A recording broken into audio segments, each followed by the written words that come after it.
안녕하세요. 커피앤톡입니다. 오늘도 와주셔서 감사드리고요. 바로 사연 읽어보겠습니다. 안녕하세요. 저는 올해로 결혼한 지 13년 차가 된 40대 중반의 여성입니다. 사람이 인생을 살다 보면 다양한 일들을 겪는 게 정상이라고 하잖아요. 그래서 사람에게는 기륭화복이라는 게 존재하는 것이고요.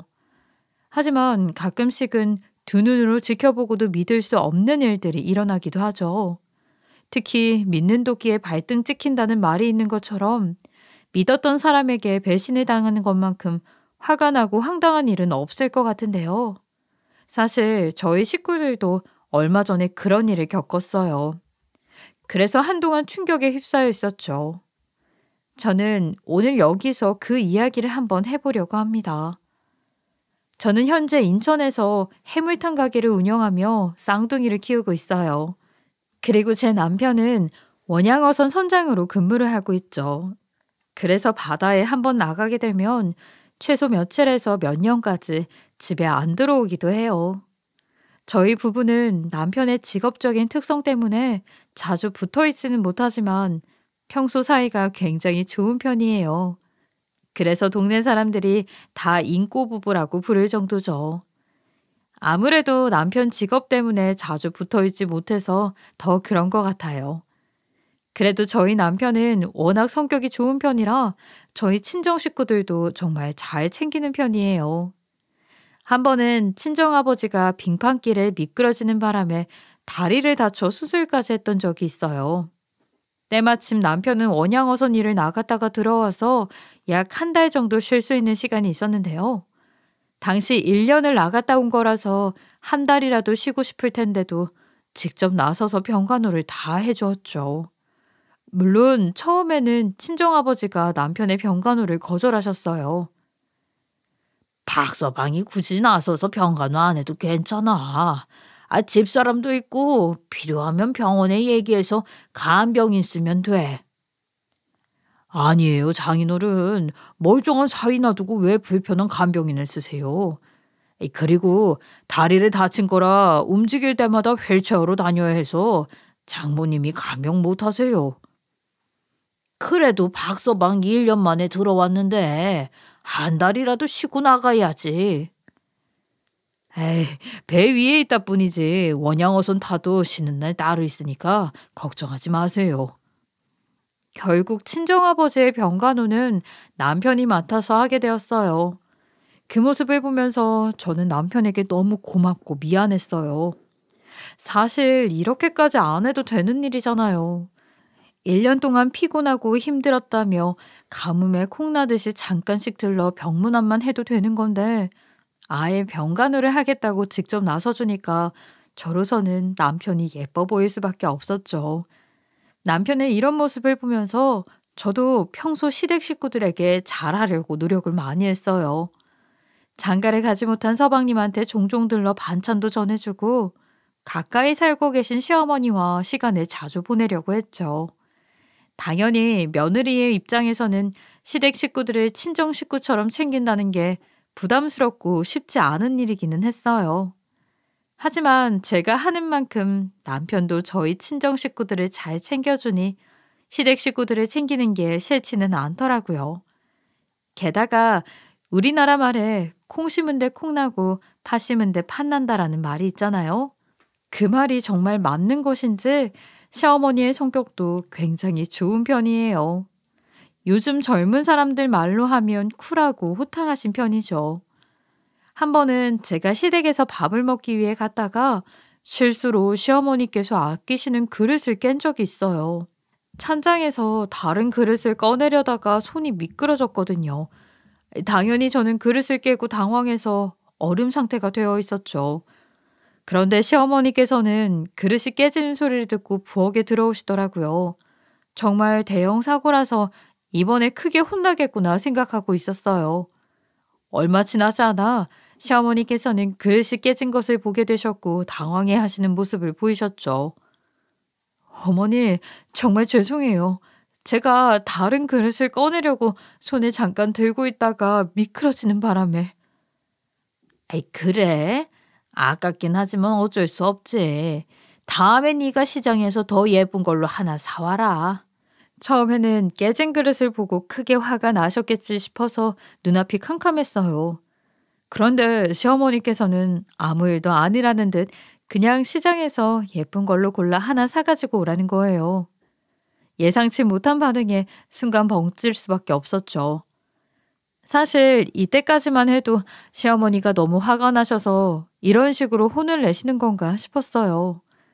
제가 깬 그릇이 정말 비싼 거라고 들었거든요. 누구라도 화가 날 수밖에 없는 상황이잖아요. 어머니, 이거 비싼 거라고 하시지 않으셨어요? 그런데 어떻게 시장 그릇을? 아유, 비싸도 사람 안 다쳤으면 됐지. 그냥 깨진 순간 내 물건이 아니구나 하며 생각하면 되는 거야. 그런데 저거 저렇게 쉽게 깨질 줄은 몰랐네. 알고 보니 싸구려 가져다 놓고 비싼 돈 받아먹은 거 아니야? 시어머니는 별일 아니라는 듯 행동하셨어요. 오히려 싸구려 가져다 놓고 비싼 돈 받아먹은 것 같다며 에이 사기당했네 라고 우스갯소리를 하시더라고요. 시어머니의 예상치 못한 반응에 조금 당황하기는 했지만 조용히 넘어갈 수 있어서 다행이다 싶었어요. 그리고 저는 죄송한 마음에 시어머니와 시장에 간 김에 예쁜 그릇 세트 하나를 사드렸죠. 시어머니는 지난번에는 장난삼아 한 말이라면서 한사코 거절하셨으나 저는 가장 예쁜 것으로 골라서 선물로 드렸어요. 그랬더니 시어머니는 아이처럼 너무 좋아하시더라고요. 사실 시어머니의 성격이 좋아서 그런지 저는 살면서 시집살이를 당할 일이 전혀 없었어요. 오히려 성격이 너무 잘 맞아서 그런지 친모녀처럼 지낼 수 있었죠. 저희 친정엄마가 시어머니한테 딸을 빼앗겼다며 질투를 할 정도로요. 덕분에 저희 집은 늘 행복했던 것 같아요. 그렇게 제가 결혼한 지 약 8년이라는 시간이 흘렀어요. 그때쯤 시댁에는 동서가 세 식구로 들어오게 되었죠. 저희 서방님은 일에 치여 살다 보니 결혼을 많이 늦게 하신 편이었어요. 그래서 다 같이 모이게 되면 항상 서방님의 결혼 문제가 가장 큰 화두가 되었어요. 그래서인지 서방님도 나이를 먹을수록 마음이 급하셨던 것 같아요. 혼기를 놓치다 보니 연애 결혼은 힘들다고 생각했던 것인지 결혼 주선을 해주는 곳에서 소개를 받아 동서를 만났다고 하더라고요. 그러나 시어머니는 서방님의 결혼에 대해 걱정이 많으셨어요. 서로 만난 지 얼마 안 되었는데 결혼을 결심한 것도 그렇고 다른 곳도 아니고 결혼 주선을 해주는 곳에서 만났다고 하니까 둘이 잘 살 수 있을까 생각하신 듯 보였죠. 그러나 예상외로 두 사람은 잘 맞는 것인지 큰 문제 없이 맞춰서 잘 살더라고요. 다만 걱정되는 게 하나 있다고 한다면 동서가 너무 개인주의 성향이 강했다는 거예요. 사실 저희 집안은 식구들끼리의 사이가 돈독해서 자주 모여 식사를 하고 있어요. 그런데 동서는 결혼한 이후로 시댁 모임에 거의 참석한 적이 없다는 것이었죠. 동서, 어머니가 이번 주 주말에 소고기 구워 먹자고 집에 오라는데 올 수 있어? 저는 시댁 가는 게 좀 불편해서요. 중요하게 뭐 상의할 것이 있는 게 아니라면 그냥 저희 남편만 보낼게요. 아무리 불편해도 그렇지 매번 이렇게 빠지면 언제 친해져? 그냥 서방님이랑 잠깐 와서 고기만 먹고 가. 시간 봐서 갈게요. 동서는 항상 이런 식으로 요리조리 피해가려고만 했어요. 그러다가 보다 못한 시어머니가 너무 참석을 안 한다 싶으면 한 번씩 더 전화를 하셔서 꼭 오라고 말씀을 하시곤 했죠. 그래도 시어머니가 단호하게 말씀하시면 억지로라도 오긴 왔었거든요. 물론 그럴 때마다 동서는 명절 때처럼 그냥 얼굴만 빼꼼 내비치고는 그냥 가긴 했지만요. 동서가 이런 식으로 혼자 있으려고 할 때가 많으니까 처음에는 다들 서운했어요. 남편인 서방님조차도 왜 저러는 것인지 이해가 안 된다며 고개를 절레절레 저었어요. 그러나 사람은 적응의 동물이라고 하더니 시간이 지나면서 점점 익숙해지게 되더라고요. 동서가 항상 혼자 있으려고만 하고 하도 안 오니까 어느 순간부터는 원래 성격이 그런가 보다 하면서 나중에는 그러려니 하게 되었어요.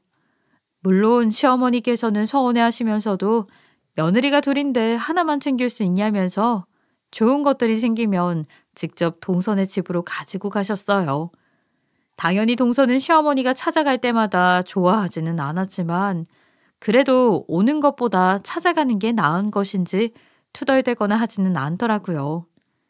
그렇게 시간은 흘러 제가 결혼한 지 12년 차가 되었을 때였어요.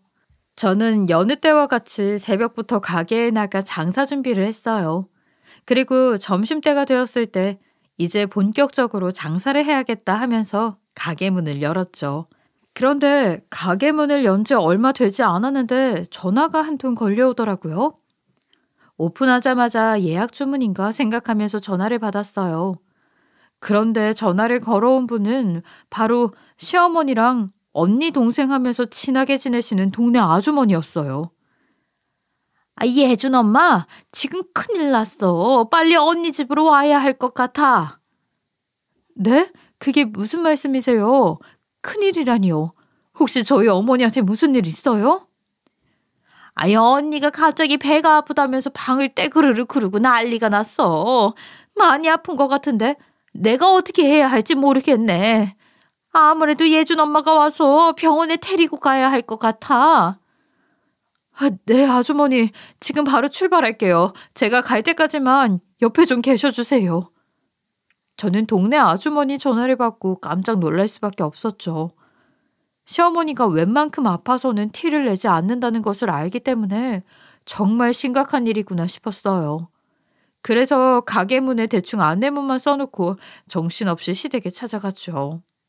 그런데 도착해보니 정말로 시어머니가 배를 부여잡은 채 방 여기저기 굴러다니고 있는 거예요. 옆에 동네 아주머니도 어찌할 바를 몰라 안절부절 못하고 계셨고요.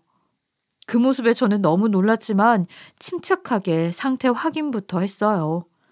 시어머니께서는 배가 아프다고 하셨어요.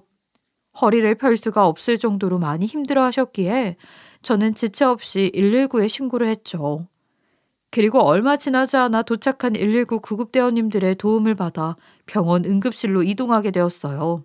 시어머니는 응급실에 도착한 후 링거를 맞고서야 아픔이 줄어들 수 있었고 의사 선생님께서는 간단하게 몇 가지 검사를 해보자고 하셨어요. 의사 선생님의 말씀에 따라 시어머니는 피검사부터 MRI까지 몇 가지의 검사를 진행하였고 링거를 맞으면서 검사 결과를 기다렸어요. 그렇게 몇 시간이 지나자 결과가 나왔는지 의사 선생님께서 저희 앞으로 다가오셨어요. 그런데 언뜻 보기에 의사 선생님의 표정이 심상치 않더라고요. 그리고 한동안 말씀을 이어가지 못하시는 게 혹시 큰 문제라도 있는 건가 싶었죠. 하지만 시어머니와 저는 설마 하는 마음으로 의사 선생님이 큰 문제가 없다고 말씀해 주시기를 기다렸어요. 그러나 불길한 예감은 왜 항상 들어맞는 것인지 저희 두 사람은 의사 선생님에게 검사 결과를 듣고 나서 충격을 감출 수가 없었죠. 지금 검사 결과가 나왔는데 아무래도 간암 소견이 보이네요. 네? 그게 무슨 간암이라니요? 저희 어머니 며칠 전까지만 해도 아픈 곳 없이 정정하셨어요.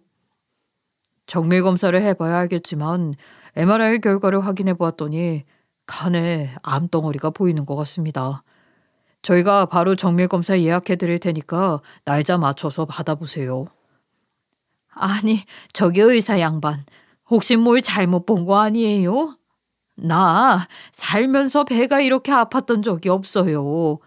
이런 일로 응급실 온 게 처음이라고요. 내가 만약 몸속에 암덩이를 들고 다녔으면 맨날 이렇게 대굴대굴 구를 정도로 아파야 하는 게 정상이잖아요. 나는 그 검사 결과 못 믿겠으니 다시 검사합시다. 한 번만 다시 봐주세요. 정밀 검사 받으시면 암인지 아닌지 정확하게 나오니까 거기서 확인해 보세요. 지금은 아무리 들여다봐도 간암이 맞습니다. 시어머니는 도저히 못 믿겠는지 의사 선생님을 붙들고 다시 한 번만 봐달라고 부탁을 하셨어요. 하지만 의사 선생님의 진단은 똑같았고 결국 날짜를 맞춰 병원에 다시 찾아가 정밀 검사를 진행하게 되었죠. 시어머니와 저는 정밀 검사 결과가 나오는 동안 불안한 마음을 안고 일상생활을 보내야 했어요. 그렇게 시간이 지나 시어머니의 간암 정밀 검사 결과가 나오는 날이 되었죠. 저는 긴장되는 마음으로 시어머니를 모시고 병원으로 향했어요. 그리고 도착한 후 얼마 지나지 않아 의사 선생님과 면담을 하게 되었죠. 이순자님 진행하신 간암 정밀 검사 결과가 나왔는데요. 네, 선생님. 결과가 어떻게 나왔나요? 설마 진짜 암은 아닌 거죠? 응급실에 계시던 의사 선생님께서 뭔가 착각하신 게 맞죠? 유감이게도 간암 말기입니다. 간 이식과 항암 치료를 준비하셔야 될 것 같아요. 어느 정도 간암일 것이라는 예상은 하고 갔지만 초기도 아니고 말기일 줄은 전혀 상상도 못했어요. 의사 선생님의 말씀에 시어머니는 충격을 크게 받았는지 눈물까지 흘리시더라고요. 그러면서도 도저히 믿지 못하겠는지 본인이 정말 간암 말기가 맞는 거냐고 혹시 검사 결과가 잘못된 게 아니냐면서 수차례 물어보셨어요. 그러나 의사 선생님께서는 검사 결과가 잘못 나오는 경우는 극히 드물다면서 말기가 맞다고 단호히 말씀하셨고요. 그러면서 아무래도 시어머니가 평소 간암 증상을 단순한 소화불량이나 복통으로 착각해서 크게 신경을 안 쓰고 방치해 놓은 것 같다고 하셨어요. 그렇기 때문에 많은 분들이 간암을 늦게 발견하기도 한다는 말씀을 하셨어요. 저는 이 이야기를 들으면서 진작에 건강검진이라도 받게 해드렸으면 이런 일은 없었을 텐데 하는 후회가 되더라고요.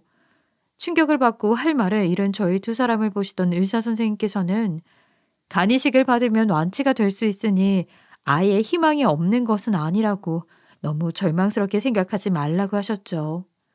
시어머니는 전이가 된 최악의 상황은 아니기에 항암 치료와 간 이식 수술로 충분히 건강해질 수 있다고 하더군요. 그렇기 때문에 간 기증자를 찾는 게 가장 중요할 것 같다고 하셨어요. 그리고 병원에서도 국립장기조직혈액관리원, 즉 코노스의 대기자로 이름은 올려놓을 거라고 하셨죠. 하지만 이 방법은 시간이 얼마나 걸릴지 모르기 때문에 가족 중에서 적합한 사람이 있는지 알아보는 게 우선이 되어야 한다고 하시더라고요. 그래서 저희 두 사람은 다른 식구들에게 현재 상황에 대해 알린 후 간 이식 적합 검사 얘기를 꺼내보기로 했어요. 그날 저녁 저는 서방님과 동서를 집으로 불러 이 문제에 대해 상의를 하기로 했죠. 그런데 동서는 그날도 오지 않겠다는 말을 하다가 제가 중요한 문제라고 꼭 와야 한다면서 단호하게 이야기를 했더니 결국 투덜거리면서 오더라고요. 마침 남편도 그날 일을 마치고 집에 돌아온 상황이어서 잘 됐다 싶었죠. 여보, 무슨 말을 하려고 성철이네까지 부른 거야? 혹시 무슨 일 있어? 그게 지금 어머니께서 좀 많이 편찮으세요. 오늘 병원에 다녀왔는데 간암 말기라네. 예? 형수님, 지금 뭐라고 하셨어요? 저희 엄마가 간암이라고요? 여보, 지금 무슨 말을 하는 거야? 며칠 전에 전화할 때 엄마 멀쩡하시던데. 정말로 간암 맞아. 지금까지 다들 걱정할까봐 저만 알고 있었어요. 정밀검사까지 다 했고 오늘 간암 말기 판정 받고 왔어요. 충격적인 소식에 다들 놀랐는지 말을 이어가지 못했어요. 그날 저희 집 분위기는 무섭도록 싸늘했고 계속해서 한숨 소리만 들렸죠. 그래도 저는 최대한 침착하게 현재 상황에 대해서 이야기를 했어요. 그래도 희망이 있다는 소식과 식구들이 모두 적합 검사를 받고 간이식 준비를 해야 할 것 같다는 이야기까지 전했죠. 당연히 서방님과 남편은 검사를 받겠다고 나섰어요.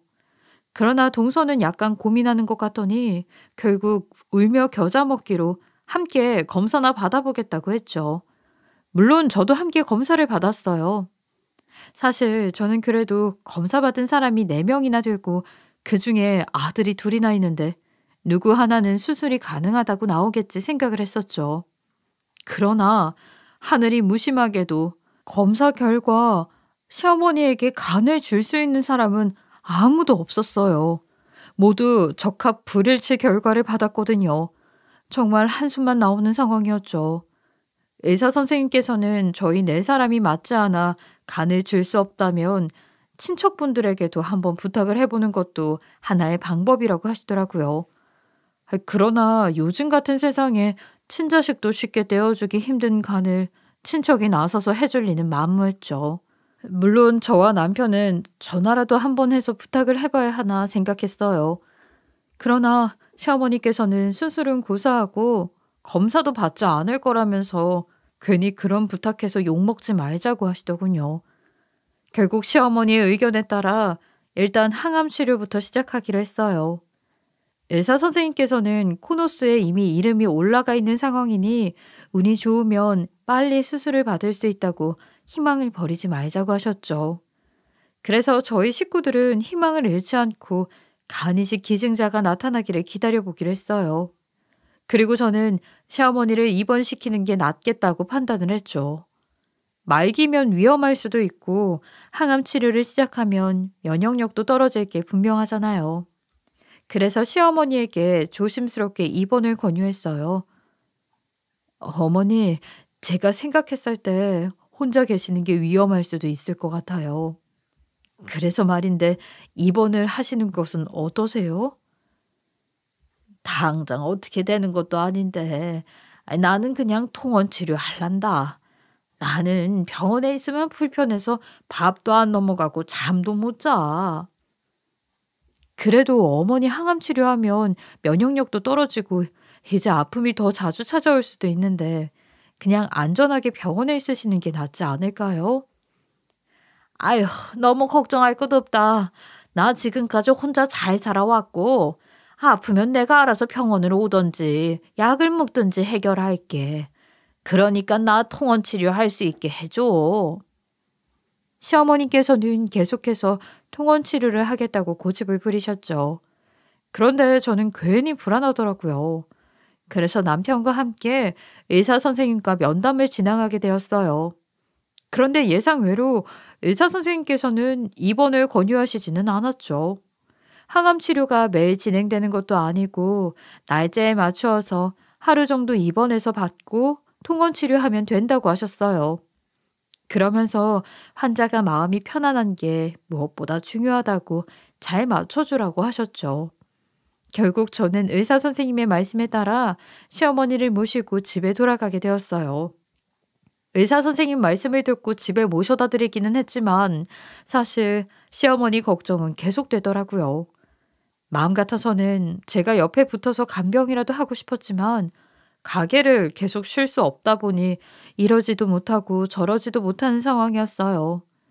아무리 생각해봐도 상황상 간병인이 필요할 것 같았어요. 물론 시어머니께서는 굳이 그럴 필요 없다고 말씀하셨죠. 그러나 시어머니는 나이가 드신 분이시고 언제 아파서 힘들어 하실지 모르는 일이잖아요.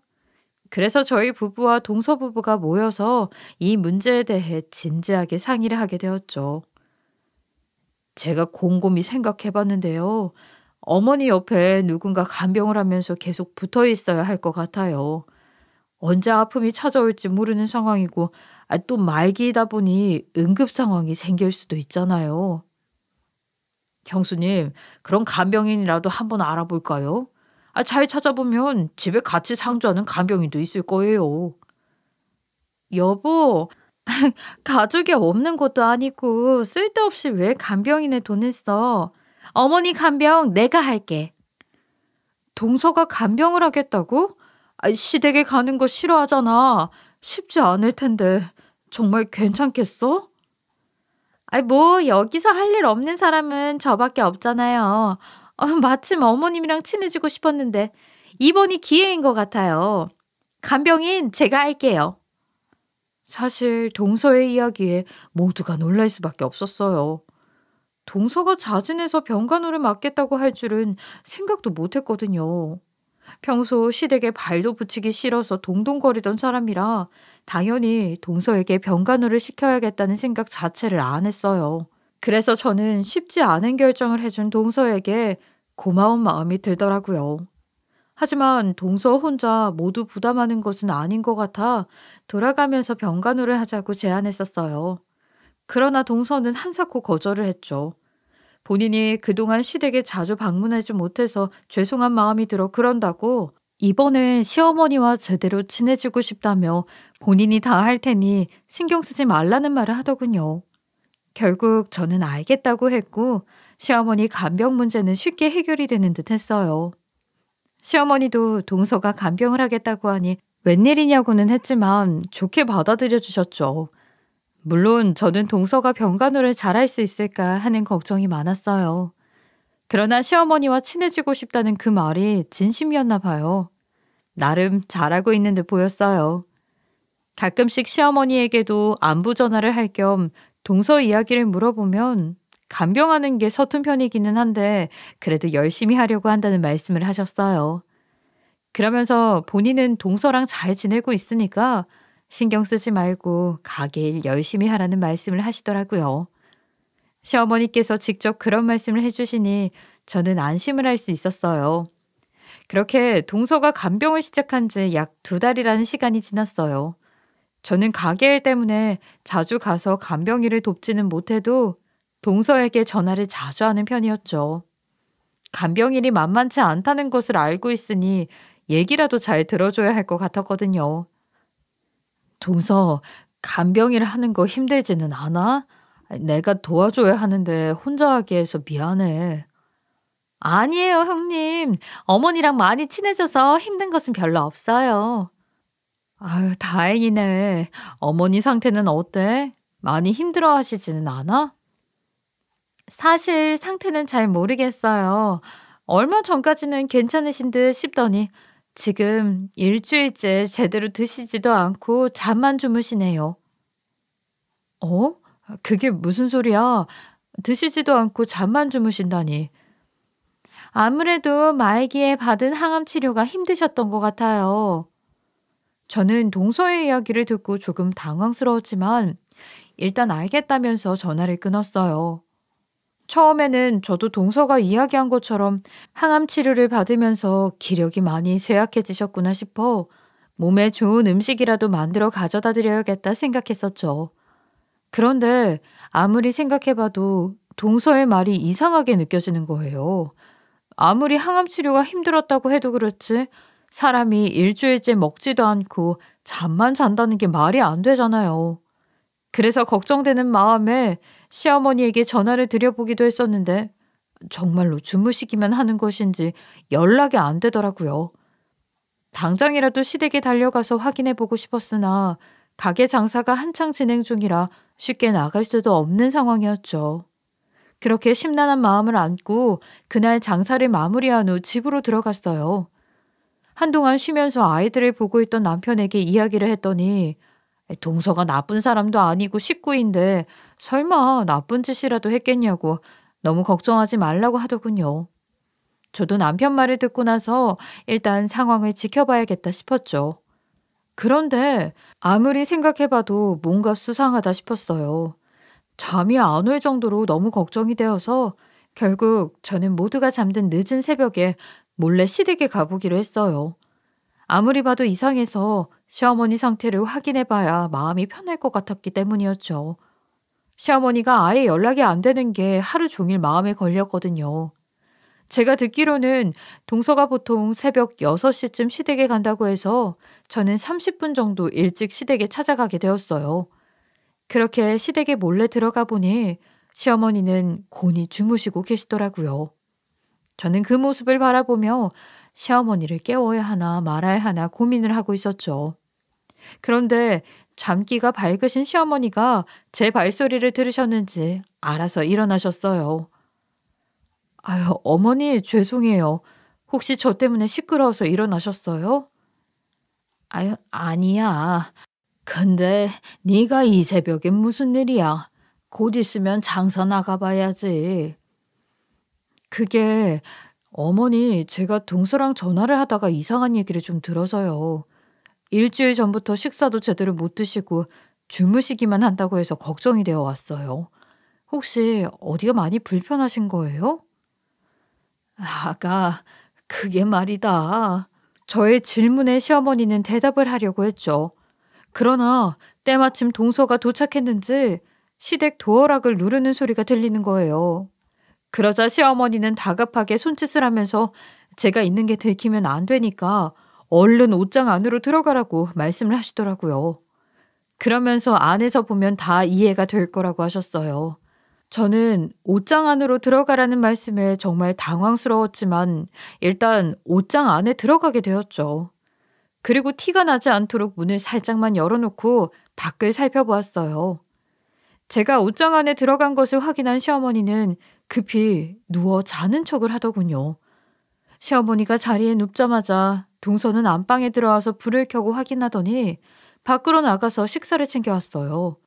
그리고는 시어머니를 흔들어 깨우더니 식사를 하라는 말을 했어요. 사실 저는 여기까지만 해도 별 문제 없는 것 같은데 왜 옷장에 들어가라고 하나 생각했죠. 그러나 동서의 말에 시어머니는 굉장히 힘들어하면서 일어났고 통증이 느껴지는 듯 배를 부여잡고 구르면서 아프다고 하셨어요. 둘째야, 나 지금 배가 아파 죽겠다. 우리 빨리 병원 좀 가자.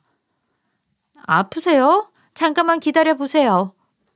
시어머니는 배가 아파 죽겠다고 하는데 동서는 아무 일도 아니라는 듯 약들을 한 곳에 모아서 가지고 왔죠. 그리고는 물 따라줄 테니까 얼른 먹으라고 했어요. 그러자 시어머니는 동서가 보지 않을 때 어떤 흰색 약 하나를 급히 빼고는 약을 먹는 척했죠. 그리고는 졸린 듯 하품을 하더니 누워서 잠을 자더라고요. 저는 이게 무슨 상황인가 싶었어요. 시어머니가 급하게 빼낸 흰색 약은 무엇이며 동서는 방을 대구르르 구르면서 아파하는 사람을 왜 병원에 데려가지 않는 건지 모든 상황이 이상하게 느껴졌죠. 그런데 문제는 따로 있었다는 거예요. 제가 시댁에 찾아간 그날이 시어머니 항암 치료가 잡혀있던 날이었어요. 진료 시간에 맞추어서 병원에 가려면 못해도 8시에는 출발을 해야 하는데 동서는 시어머니를 모시고 갈 생각을 하지 않더라고요. 시어머니도 이상하게 느껴졌는지 한동안 자는 척을 하다가 일어나더니 급히 동서를 방으로 불렀어요. 아이, 둘째야, 우리 진짜 항암 치료 안 가는 거야? 의사 선생님이 간 이식 받을 때까지 항암 치료 빼놓으면 안 된다고 했는데. 무슨 항암 치료요? 지난번에 항암 치료 안 한다고 말씀드렸잖아요. 우리는 자연 치료를 하면 되는 거예요. 그러니까 치료 받을 생각하지 마세요. 아이, 둘째야, 나 아파서 죽을 것 같다. 항암 치료는 안 하더라도 응급실 가서 약이라도 하나 맞고 오면 안 될까? 동서는 자연 치료를 해야 한다는 말도 안 되는 소리를 꺼냈죠. 저는 정말 기가 막혀서 말이 나오지 않았어요. 게다가 시어머니는 이런 일이 한두 번 있었던 게 아니었는지 동서한테 병원에 데려가 주면 안 되겠냐고 애걸복걸 빌었어요. 그러자 동서는 잠시만 기다리라면서 밖으로 나가더군요. 그 모습을 보고 제가 열불이 터져 옷장에서 튀어나가려고 했어요. 그런데 시어머니가 그런 제 모습을 봤는지 손을 내저으면서 절대 밖으로 나오지 말라는 듯 행동을 하는 거예요. 결국 저는 아파하는 시어머니의 모습을 가만히 지켜보고 있을 수밖에 없었죠. 시어머니가 동서한테 쩔쩔매는 모습을 보니까 그동안 어떤 취급을 당해왔는지 확실히 알겠더군요.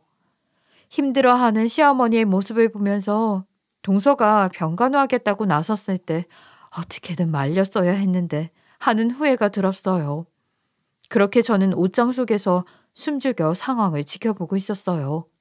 동서는 시어머니에게 식사를 차려드릴 때처럼 약을 한 번에 가지고 와서 건네더라고요. 약을 또 먹으라고? 지금 몇 시간 안 지났는데 이렇게 자주 먹어도 되나? 아프다면서요. 자연 치료하려면 약도 끊어야 하는 건데. 나는 그 자연 치료 안 하고 싶은데 우리 그냥 병원 가서 항암 치료하자. 헛소리 말고 이거나 드세요. 자꾸 아프다고 하니까 남아있는 약이라도 주는 거니 감사하게 여기시고요. 동서는 신경질적으로 시어머니에게 약을 건넸어요. 그리고는 황당한 말을 쏟아냈는데 저는 어이가 없어서 두 귀를 의심할 수밖에 없었죠. 동서는 시어머니에게 약을 건넨 후 본인은 잠깐 나가서 장을 봐올 테니까 이거 먹고 잠이나 자라고 하고는 집을 나가버렸어요. 당연히 시어머니는 동서가 건넨 약들을 먹지 않았죠. 저는 동서가 밖으로 나가는 소리가 들리자마자 다급하게 옷장 문을 열고 시어머니 옆으로 달려갔어요. 어머니, 괜찮으세요? 아까 많이 아파하시는 것 같던데 지금이라도 병원 갈까요? 아니야. 아까는 너한테 둘째의 실체를 보여주려고 내가 연기를 한 거야. 나 지금은 괜찮으니 걱정하지 마. 정말 괜찮으신 거 맞죠? 저한테까지 숨기실 필요 없어요. 필요하다면 지금이라도 저랑 병원 가세요. 저는 시어머니가 정말로 괜찮으신 건지 걱정이 되어서 이것저것 자꾸 물어댔죠. 그러자 시어머니는 걱정스러워 어쩔 줄 모르는 저를 바라보다가 갑자기 울부짖으면서 도와달라고 하는 거예요. 아가, 나 좀 제발 살려다오. 나 치료받고 살고 싶다. 어머니, 안 그래도 여쭤보려고 했는데 이게 어떻게 된 일이에요? 몇 주 전까지만 해도 전화 드렸을 때 동서가 잘해준다고 하셨잖아요. 설마 그때도 이런 일을 겪고 계셨던 거예요? 아니, 한 일주일 전부터 시작됐어. 어느 날 갑자기 네 동서가 자연 치료를 하자고 하더니 이제는 아예 항암 치료도 못하게 막고 있어. 저는 시어머니의 말씀을 듣고 할 말을 잃었어요. 시어머니가 말씀하시는 것을 들어보니 동서가 항암 치료는 물론이고 아프면 병원에서 바로 오라고 했는데 그것조차 못 가게 했다고 하더라고요. 어쩌다 시어머니가 너무 아파서 응급실이라도 가게 해달라고 하면 동서는 병원에 가봤자 어차피 진통제만 놔준 후 끝날 거라고 화를 냈대요. 그게 바로 돈을 땅바닥에 버리는 행동이라면서요.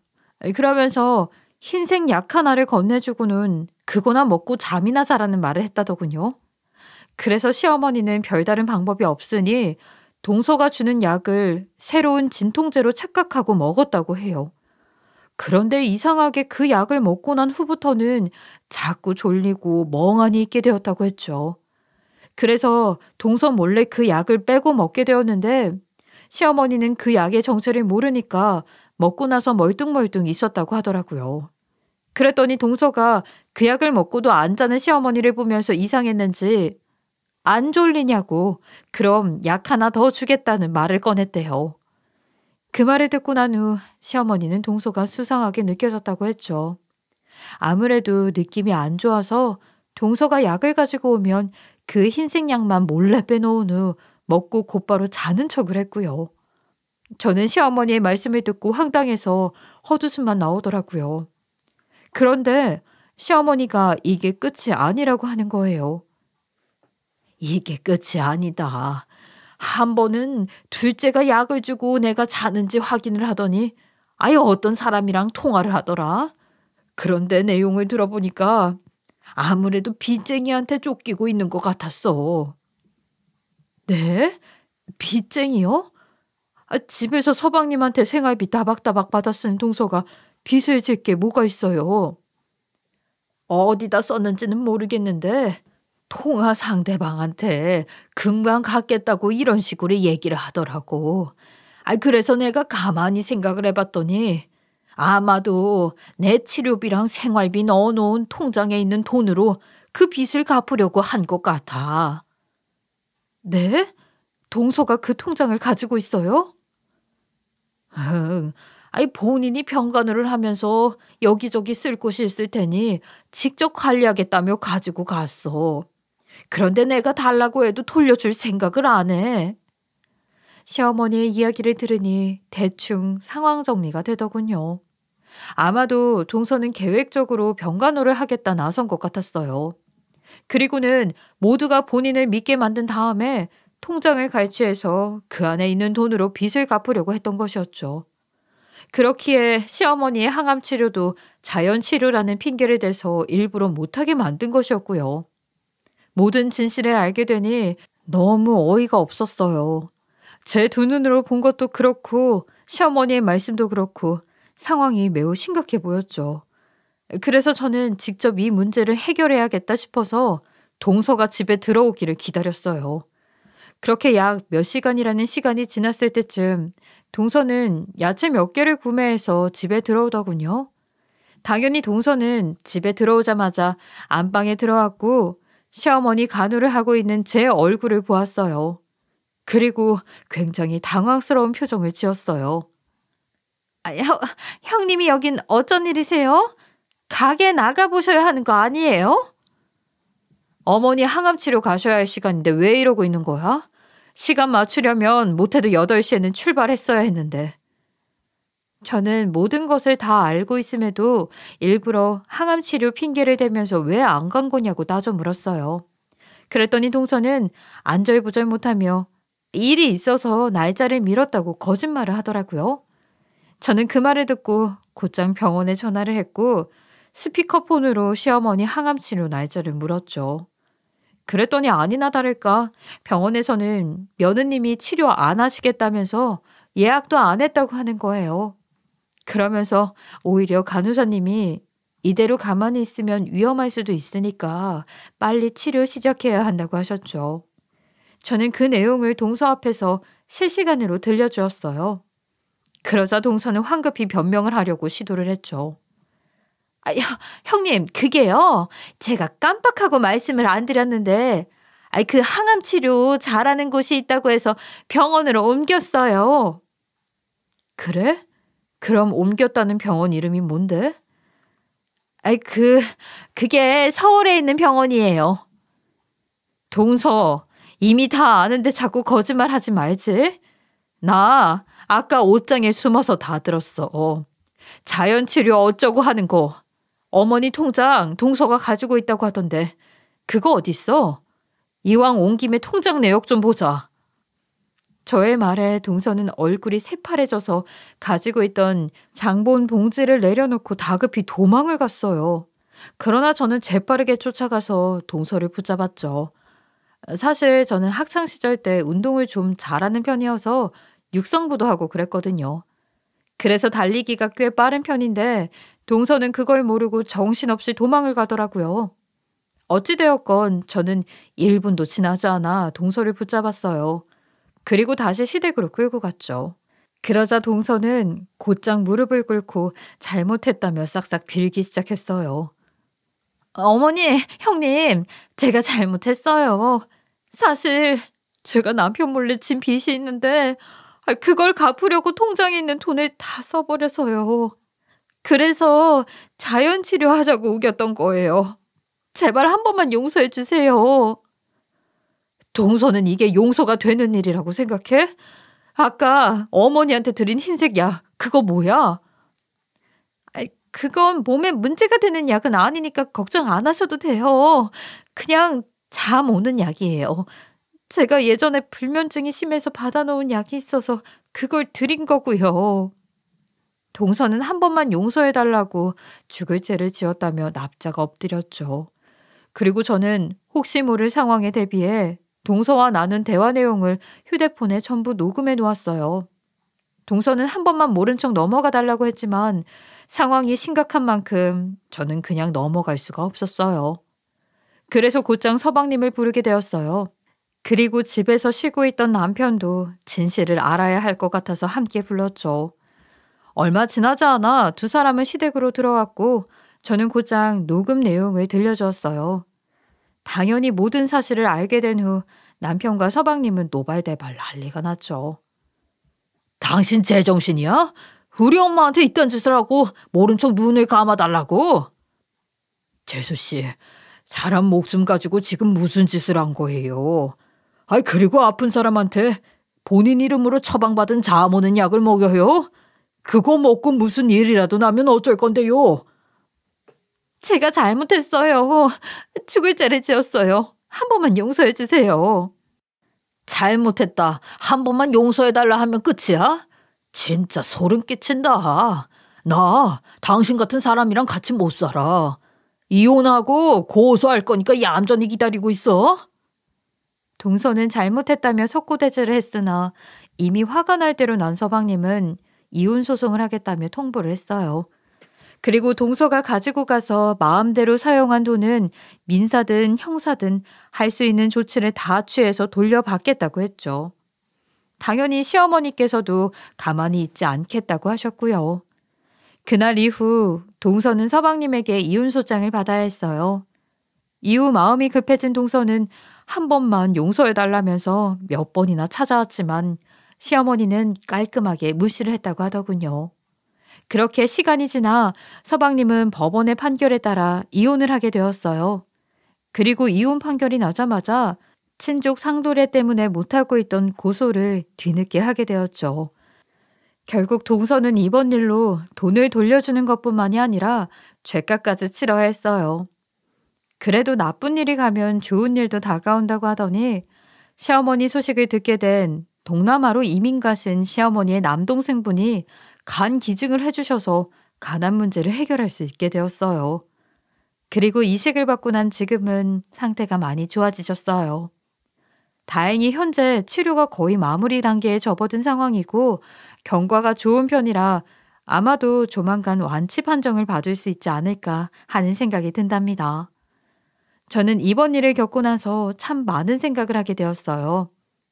정직은 일생의 보배라고 정직한 행동을 하는 사람은 언제나 실패가 없다고 하던데 동서는 가족을 속이고 잘못된 행동을 하게 됨으로써 결국 죗값을 치르게 되었잖아요. 차라리 서방님에게 빚이 있다는 걸 털어놓고 도움을 요청했으면 오늘날 모두에게 좋은 결과가 되지 않았을까 하는 생각이 들더라고요. 사실 동서일을 겪고 참 심란하고 답답했는데 이렇게 여기서 이야기를 하니까 조금은 속이 풀리는 것 같네요. 아직까지 식구들이 받은 상처가 모두 해결된 것은 아니지만 시어머니도 상태가 호전되고 조금씩 좋은 일들이 생기고 있으니 금방 동서일이 잊혀지지 않을까 하는 생각이 듭니다. 시간이 약이라는 말 한번 믿어보려고요. 보잘것없는 저희 시댁 이야기 들어주셔서 감사하고요. 모두들 힘든 일보다 좋은 일이 가득하셨으면 좋겠습니다. 지금까지 커피앤톡이었습니다. 오늘도 끝까지 함께 해주셔서 감사하고요. 다음 영상으로 또 찾아뵙겠습니다.